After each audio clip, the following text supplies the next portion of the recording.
La boîte noire, qui est celle du Cockpit Voice Record, c'est celle des échanges entre le commandant de bord et le copilote, a parlé, puisque nous avons la retranscription des 30 dernières minutes de ce vol, en intégralité.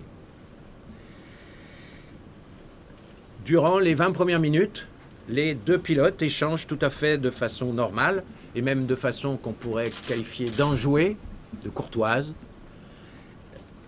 comme de pilotes normaux au cours d'un vol. Il ne se passe donc rien d'anormal. On entend ensuite le commandant de bord préparer le briefing de l'atterrissage à Düsseldorf. Et les réponses du copilote semblent laconiques. Puis on entend le commandant de bord demander au copilote de prendre les commandes. Je répète, on entend le commandant de bord demander au copilote de prendre les commandes, et on entend à la fois le bruit d'un siège qui recule et le bruit d'une porte qui se ferme. On peut légitimement penser qu'il s'est absenté vraisemblablement pour aller satisfaire un besoin naturel.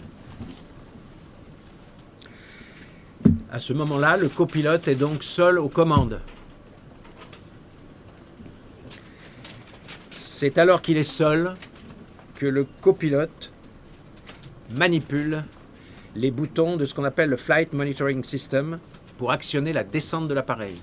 Je répète, c'est alors qu'il est seul aux commandes de cet avion Airbus A320 que le copilote manipule les boutons du Flight Monitoring System pour actionner la descente de l'appareil.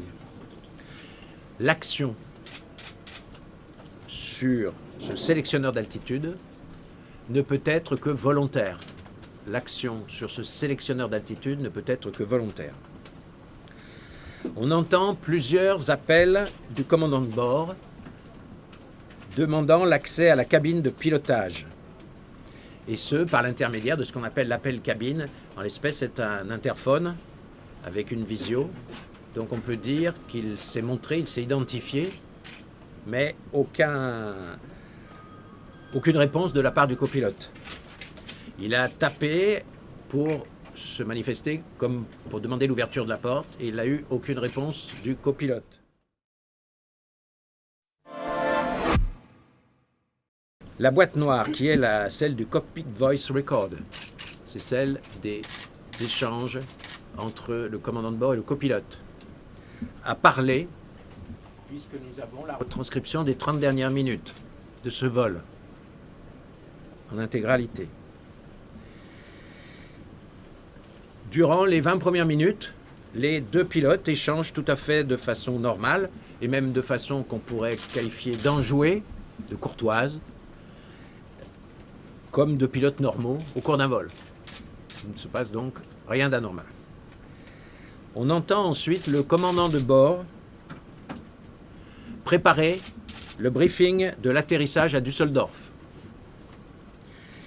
Et les réponses du copilote semblent laconiques. Puis on entend le commandant de bord demander au copilote de prendre les commandes. Je répète, on entend le commandant de bord demander au copilote de prendre les commandes, et on entend à la fois le bruit d'un siège qui recule et le bruit d'une porte qui se ferme. On peut légitimement penser qu'il s'est absenté vraisemblablement pour aller satisfaire un besoin naturel. À ce moment-là, le copilote est donc seul aux commandes. C'est alors qu'il est seul que le copilote manipule les boutons de ce qu'on appelle le Flight Monitoring System pour actionner la descente de l'appareil. Je répète, c'est alors qu'il est seul aux commandes de cet avion Airbus A320 que le copilote manipule les boutons du Flight Monitoring System pour actionner la descente de l'appareil. L'action sur ce sélectionneur d'altitude ne peut être que volontaire. L'action sur ce sélectionneur d'altitude ne peut être que volontaire. On entend